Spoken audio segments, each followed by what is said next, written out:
Sudah ngopi? Selamat malam. Monggo yang belum ngopi, ngopi dulu. Assalamualaikum warahmatullahi wabarakatuh. Salam sejahtera untuk kita semua. Doa terbaik untuk sahabat Teras Cinta dimanapun panjenengan berada. Salam cinta, tetap tebarkan cinta di mana-mana. Menarik sekali ketika berbicara mengenai syariat itu dihakikati, hakikat itu disyariati. Ini bukan hanya persoalan ibadah saja nggih, tapi lebih luas lagi tentang segala sesuatu, segala aspek dalam kehidupan ini. Syariatnya mungkin kita berbuat baik menolong orang misalnya. Coba jujur pada hati jenengan, ada enggak sedikit saja harapan bahwa kita kelak juga akan ditolong oleh orang atau Allah akan menolong kita? Enggak salah, cuma ada enggak kesadaran bahwa Allah terlibat loh dalam setiap detailnya. Manusia itu terbiasa apa-apa sifatnya transaksional. Saya melakukan kebaikan, nanti akan mendapatkan balasan yang berlipat-lipat. Ya itu enggak apa-apa, monggo, karena memang janji Allah juga seperti itu. Kita menolong orang itu kan sebenarnya kita sedang menolong diri kita sendiri. Menyantuni anak yatim, bukankah kita yang butuh mereka untuk menolong diri kita sendiri, karena mereka adalah diri kita yang lain? Ada enggak kesadaran itu? Kalau mau jujur pada hati kita sendiri, kepada diri kita sendiri, manusia itu kadang-kadang lucu. Berapa persen manusia yang mungkin telah merasa berbuat kebaikan tapi ada kesadaran, betul-betul menyadari bahwa itu merupakan sebuah kewajiban, itu merupakan bentuk pengabdian kita kepada Tuhan yang kita refleksikan sebagai sebuah pelayanan kepada sesama manusia, kepada sesama makhluknya. Saya Teras Cinta, respect untuk jenengan semuanya. Wassalamualaikum warahmatullahi wabarakatuh. Wahabbunas, orang yang paling dicintai ilallah oleh Allah adalah anfa'uhum li'iyalihi, yang paling banyak memberikan manfaat kepada tanggungannya Allah. Jadi yang paling dicintai Allah adalah orang yang paling banyak memberikan manfaat kepada manusia. Ini boro-boro memberi manfaat, mencelakakan manusia. Dari mana awalnya ingin menjadi kekasih Allah, mencelakakan manusia, ngebom masjid, bunuh diri sehingga korbannya pada mati, pasar dibom. Apakah itu kekasih Allah? Kalau ingin dicintai Allah, ya cobalah memberikan manfaat kepada sesama umat manusia. Bukan orang yang warna kulitnya sama dengan kulit kamu, bukan orang yang hidungnya sempung gaya kamu, bukan orang yang seagama dengan kamu. Namanya manusia yang seperti kamu itu, semuanya kemanfaatkan. Nah ini nggak tahu saya dari mana datangnya ajaran eksklusivisme dalam Islam, seolah-olah hanya orang Islam yang dibantu, yang lainnya mati masa bodoh, begitu. Dari mana? Nabi Muhammad itu diutus bukan hanya untuk orang Arab, tapi untuk seluruh umat, termasuk kamu juga. Wa ma arsalnaka illa rahmatan. Termasuk Cina enggak? Termasuk Belanda enggak? Amerika, seluruh umat manusia. Enggak ada eksklusivisme itu. Eksklusivisme itu muncul dari orang-orang yang sombong. Oke.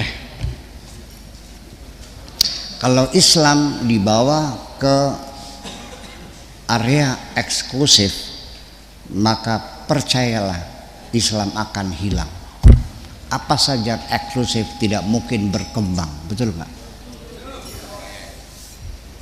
Ya gitu aja. Kalau pengen gulung tikar ya mangga, teruskan eksklusivismenya. Iya. Maksudnya subhana man ahwajal ba'da ila ba'din. Artinya Maha suci Allah. Allah itu tidak membutuhkan siapapun. Ini begitulah. Lahu fi dzalika hikamun, di dalam hal itu banyak terdapat hikmah-hikmahnya. Ya ghaniyu, wahai orang yang kaya, tahrubu minni, engkau melarikan diri daripadaku. Allah mengatakan begitu, bukan aku butuh kepada bantuanmu untuk ngasih makan anak-anakku, makhlukku, tidak. Kan gitu. Wahai orang yang kaya, tahrubu minni ana akhidun minka laka. Wahai orang kaya, engkau melarikan daripada aku. Ana akhidun minka laka. Apapun yang aku ambil dari kamu akan dikembalikan kepada kamu lagi. Uang yang kau belanjakan untuk beli ini akan dikembalikan untuk fasilitas yang nanti engkau juga yang menikmatinya. Paham nggak? Dikasih seperti itu. Sayaji'unil khair minallah azza wa jalla. Ini kalimatnya, jadi ini Syekh Abdul Qadir Jilani yang bicaranya. Jadi beliau begini maksudnya. Ini dia berkata kepada orang kaya, kamu kenapa menghindar? Ya kan gitu. Tidak mau aku minta sesuatu. Ini sebagai mursyid. Ya. Jadi apapun yang aku ambil akan kembalikan kepada aku. Kalau kamu tidak ngasih aku yang nantinya buat kamu sendiri, maka saya ji'uni al khairu minallah. Aku akan mendapat kebaikan dari Allah Subhanahu wa taala. Wa yughnini ankum, dan aku akan diberikan kecukupan oleh Allah sehingga aku tidak akan membutuhkan kamu lagi. Wa yuhijjukum ilayya, dan tidak akan, wa yuhwijukum ilayya, dan nanti Allah yang akan membuat kamu yang membutuhkan aku. Ini bolak-balik. Ini mesti diketahui bahwa ini bukan tulisannya Syekh Abdul Qadir Al-Jilani, itu ditulis oleh murid-muridnya yang hadir pada majelis taklimnya. Kayak sekarang saya ngaji, kamu yang nulis gitu. Itu. Yang nulisnya mungkin digabung-gabung, nanti akhirnya ya itulah mungkin sehingga kualitas kalimatnya, saya yakin ini bukan kalimatnya Syekh Abdul Qadir Al-Jilani seluruhnya. Cuman intinya ya bisa dipercaya lah seperti itu. Hanya beda kemampuan bahasa yang indahnya mungkin tidak seperti Syekh Abdul Qadir Al-Jilani. Kalau kita baca kitab tafsir Syekh Abdul Qadir Al-Jilani sangat bagus sekali. Ya kan gitu. Ya ini kalimatnya kan keras begini, artinya agak kaku dikit, itu kita maklumi saja. Yang penting kita ngaji isinya yang baik, itu aja. Karena Ibrahimu rahmatullah alaihi, kanjeng Nabi Ibrahim, idza ra'a qillata sabril faqir yaqul, ketika dia melihat ada orang fakir yang hatinya tidak sabar, yaqulu Allahumma wasi' alaina fid dunya, ya Allah berikanlah kami keluasan di dunia, wa zuhdana fiha, dan kezuhudan kami di dunia, wala tuzawwiha anna, jangan sampai dia dijauhkan dari kami, wa turghibuna fiha, dan jangan pula engkau memberikan aku semakin mencintai dunia, fanahliku bitalabiha, nanti kami akan binasa, akan menghabiskan usia kami hanya sekedar mencari dunia saja. Allahumma tuf bina, ya Allah kasihanilah kami fi aqdiyatika, di dalam menjalani, mentaati atau menerima segala putusanmu, wa qadarika, dan segala ketentuanmu. Berilah kami kekuatan untuk menjalani segala keputusanmu. Al-Majlis Al-Muwaffa Al-Thalathin, wa qala radhiyallahu ta'ala anhu bukratan birribat sadisa asyara Jumadil akhir sanata khamsin wa arba'ina wa khamsimi'atin. Ya Tuba, betapa bahagianya, betapa senangnya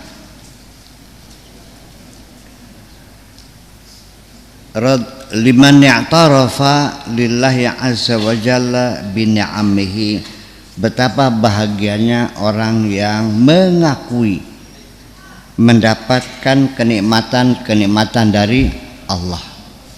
Berbahagialah orang yang mau mengakui mendapat kenikmatan dari Allah. Wa adhafal kulla ilaih, dan semua apa saja yang dia dapatkan dari rezeki ini, semuanya dia katakan ini dari Allah.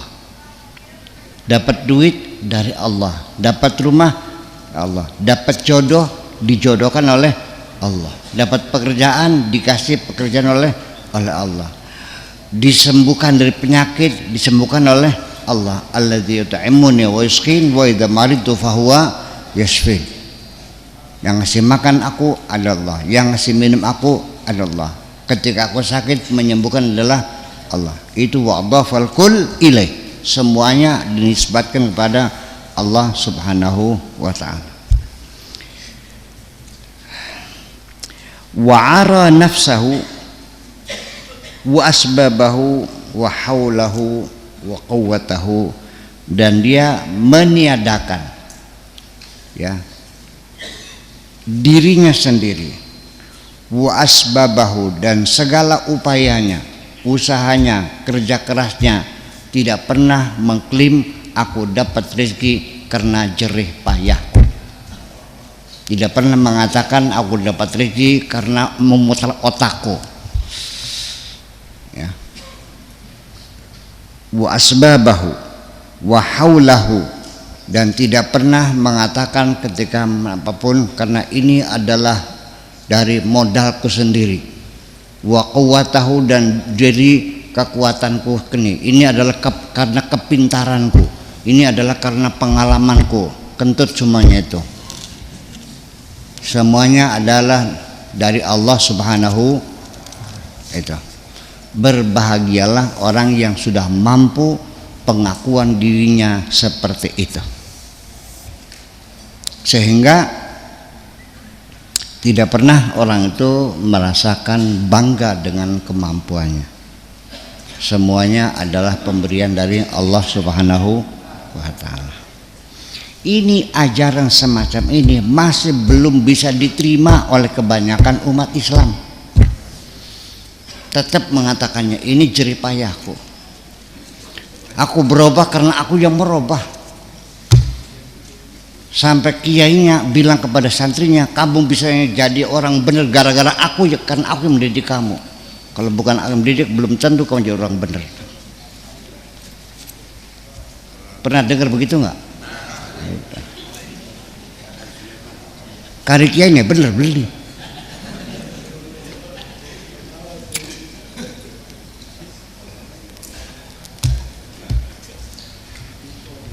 Orang kaya juga sama, mengatakan kepada panitia masjid, kalau saya tidak ada nggak mungkin bisa dijadi. Saya nyumbangnya nggak kepalang canggung 500 juta koplok. Ini ucapan seperti itu sehari-hari. Itu ucapan-ucapan Tuhan semuanya. Mereka tidak mengatakan Tuhan, tapi ucapannya kayak ucapan Tuhan. Ya betul, melebihi.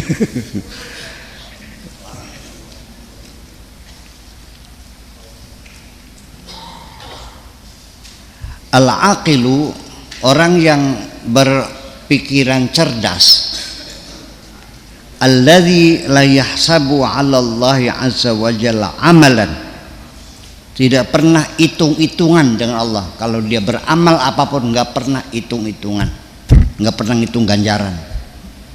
Baru-baru ganjaran diterima aja untung. Iya. Kalau ditolak gimana? Sakit ya. Nggak pernah hitung-hitungan. Udah mulai hari ini udah jangan pernah ngitung ganjaran. Orang kalau semakin banyak ngitung ganjaran semakin goblok otaknya.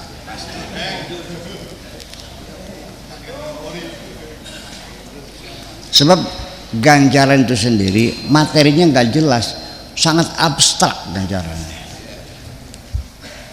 dan tidak bisa dimengerti. Tapi kalau langsung sorga mungkin bisa lebih jelas. Ya kan, udah sorga, bidadari yang cantik-cantik, yang perawan-perawan, 70 nights, masih molek-molek, masih murni, yang tidak pernah disentuh oleh jin dan manusia, perawan ting-ting semuanya, masih jelas itu daripada ganjaran mah. Betul nggak? Ya udah kita aja.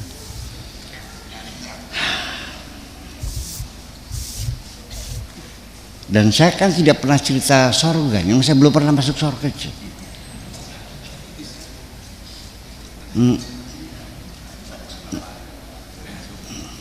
Saya belum pernah masuk sorga, entah masuk tak enggak nih. Apa pasti udah masuk? Enggak dong. Sorganya siapa lagi? Wala yatlubu minhu jazaan, dan tidak pernah menuntut pahala, menuntut bayaran, menuntut upah. Bekerja saja. Fi jami'il ahwal, dalam segala hal, baik sembayangnya, baik puasanya, baik sodakohnya, baik apapun yang dilakukan untuk kepentingan umat, semuanya tidak pernah minta imbalan apapun.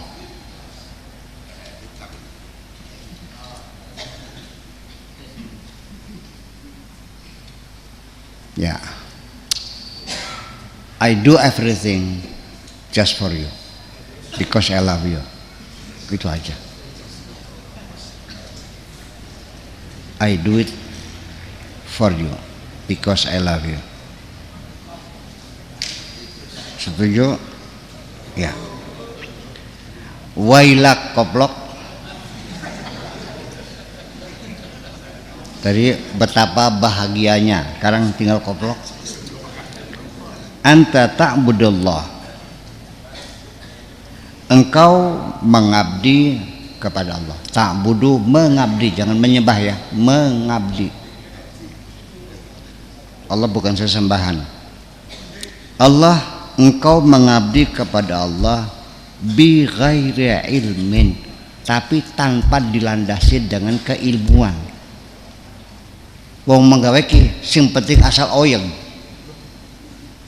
bekerja tapi asal bergerak, nggak jelas tuh, nggak ada pengetahuan, yang nggak ada ilmunya, tanpa tidak mendapatkan informasi sama sekali, asal kerja bila ilmin. Wa tazhadu bi ghairi ilmin, mengamalkan sikap zuhud juga tanpa ilmu, nggak jelas. Wa ta'khudud dunya bi ghairi ilmin, mencari dunia juga nggak ada ilmu.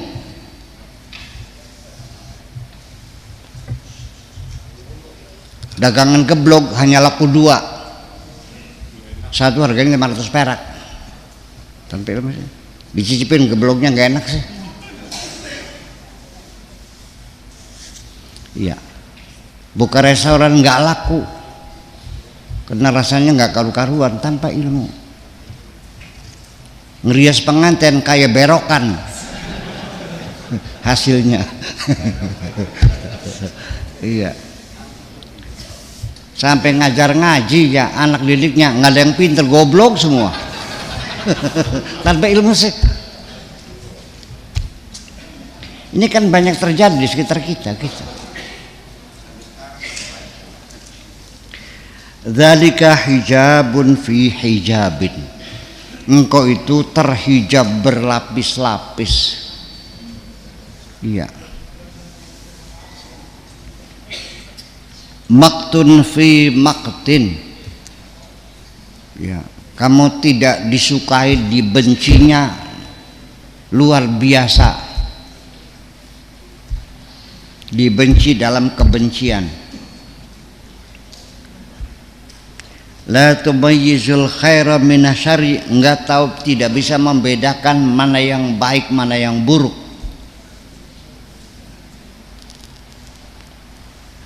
La tufarriqu baina ma huwa laka wa ma huwa 'alaika, tidak mana hakmu dan mana kewajibanmu.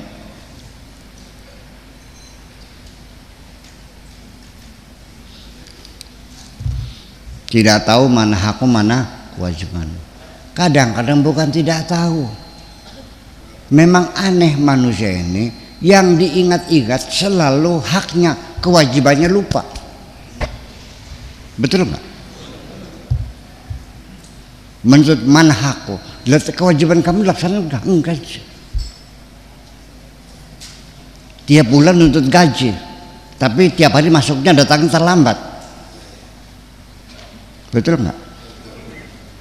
Satu hari kerjanya hanya 2 jam kok, yang lainnya buat shopping, buat main catur sama ngopi. Betul nggak? Saja mungkir.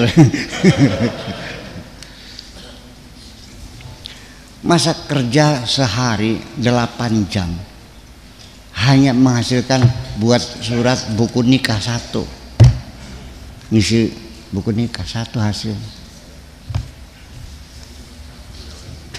Pemborosan kan. Tapi tiap tahun mentang naik gaji ya.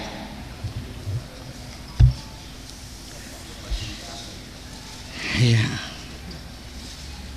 Ma ta'rifu sadiqaka min aduwika, juga engkau tidak bisa membedakan, tidak tahu mana temanmu mana musuhmu. Yang temanmu kau musuh, yang musuhmu kau sayangi. Sehari-hari begini.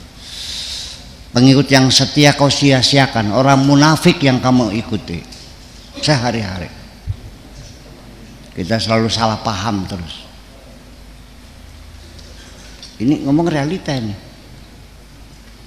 Berulang-ulang saya katakan, temanmu yang setia itu tunggu saatnya, pada saat engkau sedang dalam keadaan susah, sedang jatuh, dan dia tetap bersamamu, itulah teman setiamu. Kau rawat dia baik-baik, jangan kau sia-siakan. Paham enggak? Kebanyakan teman ini seperti bayang-bayangmu. Ketika engkau ditimpa sinar matahari, kemana saja kamu pergi, ngintil kan? Betul nggak? Tapi begitu kamu masuk kamar gelap, pergi nggak bayang-bayangmu? Itulah temanmu seperti itu. Kalau lagi peteng pada lunga kan kah? Ngerti? Betul nggak? Makanya tolong untuk memperhatikan siapa orang setia. Tunggu pada saat engkau sedang dalam keadaan jatuh. Bila dia tetap bersamamu, itulah teman setiamu. Istri juga sama. Ada istri yang kalau senang saja, iya memanja-manjakan, ya kan? Sayangku, kasihku. Selagi banyak uang. Kalau nggak ada uang, langsung minta cerai. Tapi juga banyak perempuan yang betul-betul sejati. Sampai suami sedang jatuh usaha, ya buat makannya susah. Maksudnya jujur-jujur aja, Neng, usaha saya bangkrut semuanya.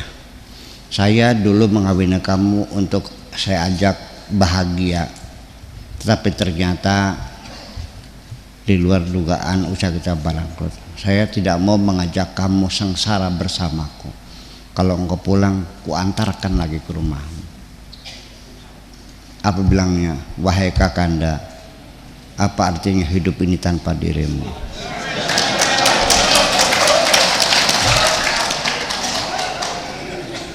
Aku akan selalu di sampingmu, sekalipun di bawah jembatan sekalipun.